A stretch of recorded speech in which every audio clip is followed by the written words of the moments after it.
കർത്താവായ യേശുക്രിസ്തുവിൻ്റെ നാമമഹത്വത്തോടെ ഫെയ്ത്ത് വോയിസിലേക്ക് എല്ലാവരെയും ഞങ്ങൾ സ്വാഗതം ചെയ്യുന്നു.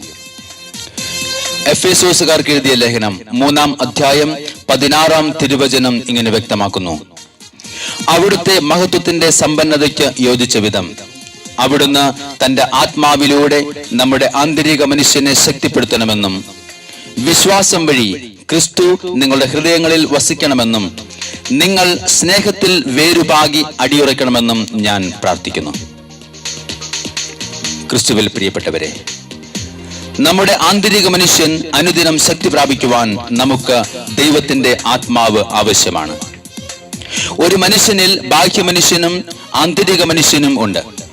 ദൈവഹിതം അറിയുവാൻ മനുഷ്യനോട് ദൈവം സംസാരിക്കുന്നുമുണ്ട്. എന്നാൽ ഇന്ന് മനുഷ്യന് ദൈവഹിതം മനസ്സിലാക്കാത്തത് പരിശുദ്ധാത്മാവ് സംസാരിക്കാത്തത് കൊണ്ടല്ല, മറിച്ച് പരിശുദ്ധാത്മാവ് സംസാരിക്കുന്നത് മനുഷ്യന് മനസ്സിലാക്കാത്തത് കൊണ്ടാണ്. സ്നേഹമുള്ളവരെ, ദൈവവചനം നമ്മുടെ ഹൃദയത്തിൽ ഉണ്ടെങ്കിൽ മാത്രമേ പരിശുദ്ധാത്മാവ് സംസാരിക്കുന്നത് നമുക്ക് മനസ്സിലാവുകയുള്ളൂ. ഹൃദയത്തിൽ വചനം നിറഞ്ഞു നിൽക്കുമ്പോൾ നമ്മുടെ ആന്തരിക മനുഷ്യനെ ശക്തിപ്പെടുത്തുവാൻ പരിശുദ്ധാത്മാവ് കടന്നു വരികയും നമ്മുടെ ആത്മാവിനോട് സംസാരിക്കുകയും ചെയ്യുന്നു. അങ്ങനെ ആത്മാവിന്റെ പ്രചോദനമനുസരിച്ച് ജീവിക്കുവാനും ശരീരത്തിന്റെ പ്രവണതകൾക്കനുസരിച്ച് ജീവിക്കാതിരിക്കുവാനും നമ്മെ പഠിപ്പിക്കുന്നു. റോമാക്കാർക്ക് എഴുതിയ ലേഖനം 8-ാം അധ്യായം വ്യക്തമാക്കുന്നു: ആകയാൽ ഇപ്പോൾ യേശുക്രിസ്തുവിനോട് ഐക്യപ്പെട്ടിരിക്കുന്നവർക്ക് ശിക്ഷാവിധിയില്ല. എന്തെന്നാൽ യേശുക്രിസ്തുവിലുള്ള ജീവാത്മാവിന്റെ നിയമം നിന്നെ പാപത്തിന്റെയും മരണത്തിന്റെയും നിയമത്തിൽ നിന്ന് സ്വതന്ത്രനാക്കിയിരിക്കുന്നു.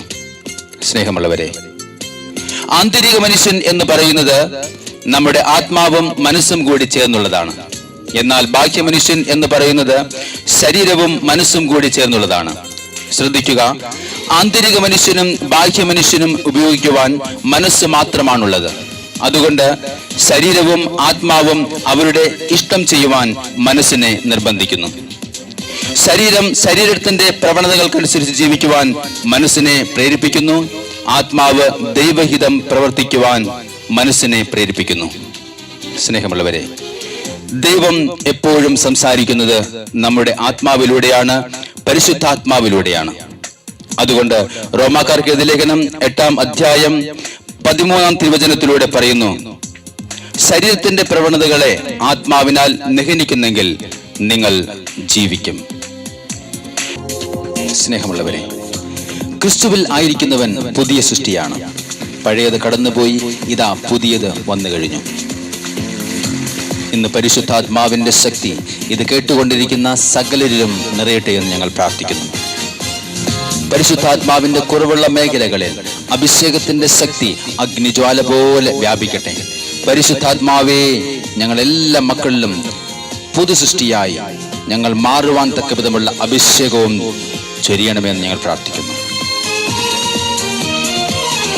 ആത്മാവേ കനിയണമേ, അഭിഷേകം പകരണമേ. ഹല്ലേലൂയ.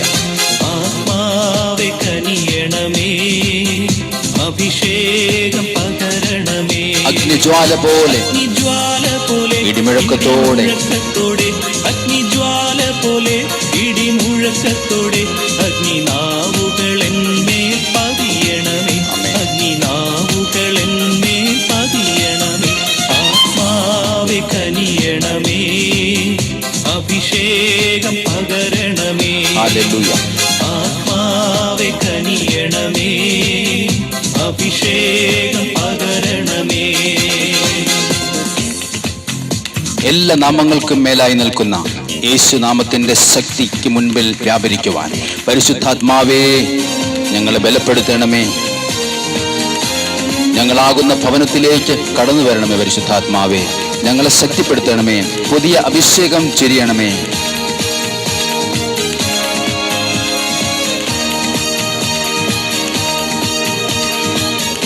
ഹല്ലേലൂയ. ജാതികൾ തിരുമുൻപിൽ വിറയ്ക്കും വണ്ണം നിന്റെ നാമത്തെ വൈരികൾക്ക് വെളിപ്പെടുത്താൻ. ജാതികൾ തിരുമുൻപിൽ വിറയ്ക്കും വണ്ണം നിന്റെ നാമത്തെ വൈരികൾക്ക് വെളിപ്പെടുത്താൻ. തീ ചുള്ളികത്തും പോലെ നീ ഇറങ്ങണം, വെള്ളം തിളയ്ക്കുന്ന പോലെ നീ കവിയണമേ. തീ ചുള്ളികത്തും പോലെ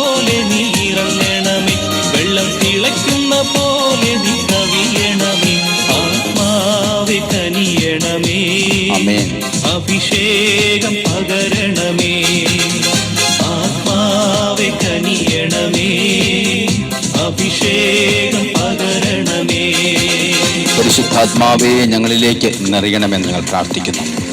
ഹല്ലേലൂയ. കർത്താവായ യേശുവേ, ഞങ്ങൾ ഓരോ മക്കളുടെയും ഹൃദയങ്ങളിലേക്ക് അങ്ങയുടെ പുതു ചൈതന്യമായി കടന്നു വരണമെന്ന് ഞങ്ങൾ പ്രാർത്ഥിക്കുന്നു. കർത്താവേ, ഞങ്ങൾ അങ്ങ് വസിക്കണമേ, ഞങ്ങളെ നയിക്കണമേ.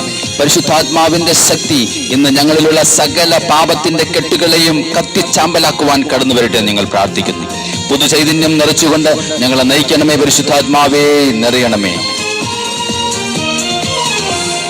മലകൾ തിരുമുൻപിൽ ഉരുകും വണ്ണം നീ ആകാശം കീറിയന്മേലിറങ്ങണമേ. മലകൾ തിരുമുൻപിൽ ഉരുകും വണ്ണം നീ ആകാശം കീറിയന്മേലിറങ്ങണമേ.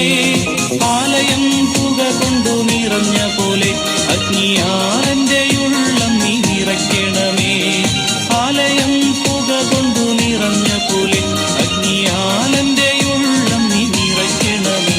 ആത്മാവെ കനിയണമേ, അഭിഷേകം പകരണമേ.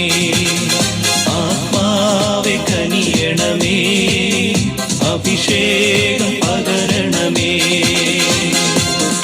ഇന്ന് വിശ്വാസത്തിന്റെ ചുവടുകൾ വയ്ക്കുവാൻ തയ്യാറാകുന്നവരുടെ ജീവിതത്തിൽ ദൈവം പുതുവഴികൾ തുറക്കും. ആ പുതുവഴികളിലേക്ക് പരിശുദ്ധാത്മാവിന്റെ ശക്തി കടന്നു വരുവാൻ നമുക്ക് പ്രാർത്ഥിക്കാം. മോശയ്ക്ക് മുമ്പിൽ കത്തിജ്വലിച്ച മുൾപ്പടർപ്പ് പോലെ പരിശുദ്ധാത്മാവിന്റെ ശക്തി ഇന്ന് എല്ലാ മക്കളിലും നിറയുവാൻ ഞങ്ങൾ പ്രാർത്ഥിക്കുന്നു. പരിശുദ്ധാത്മാവേ ഞങ്ങളിൽ നിറയണമേ.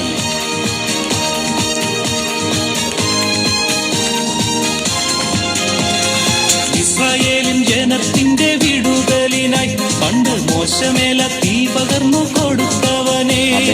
ഇസ്രായേലിൻ ജനത്തിന്റെ വിടുതലിനായി പണ്ട് മോശമേല തീ പകർന്നു കൊടുത്തവനെ. തീയിൽ മുൾപ്പടപ്പ് കത്തും പോലെ ഇറങ്ങണമേ. ആ തീയിൽ നിന്നും എന്നെയും നീ വിളിക്കണമേ. തീയിൽ മുൾപ്പടപ്പ് കത്തും പോലെ ഇറങ്ങണമേ. ആ തീയിൽ നിന്നും എന്നെയും നീ വിളിക്കണമേ. ആത്മാവെ കനിയണമേ, അഭിഷേകം പകരണമേ.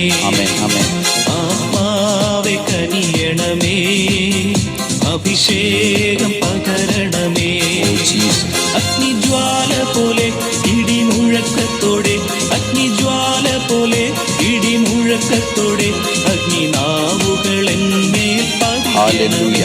അഗ്നിനാവുകളെന്മേൽ പതിയണമേ. ആത്മാവെ കനിയണമേ, അഭിഷേകം പകരണമേ. ഹല്ലേലൂയ. പരിശുദ്ധാത്മാവേ ഞങ്ങളിൽ നിറയണമേ. പരിശുദ്ധാത്മാവേ ഞങ്ങളെല്ലാ മക്കളിലും പുതുജീവൻ പകരണമേ ഞങ്ങൾ പ്രാർത്ഥിക്കുന്നു. ഇന്ന് ഇത് കേട്ടുകൊണ്ടിരിക്കുന്ന സകലരിലും പരിശുദ്ധാത്മാവിന്റെ പുതുജീവൻ നൽകുന്ന അഭിഷേകം ലഭിക്കട്ടെ എന്ന് കർത്താവായ യേശുക്രിസ്തുവിന്റെ നാമത്തിൽ ഞങ്ങൾ പ്രാർത്ഥിക്കുന്നു.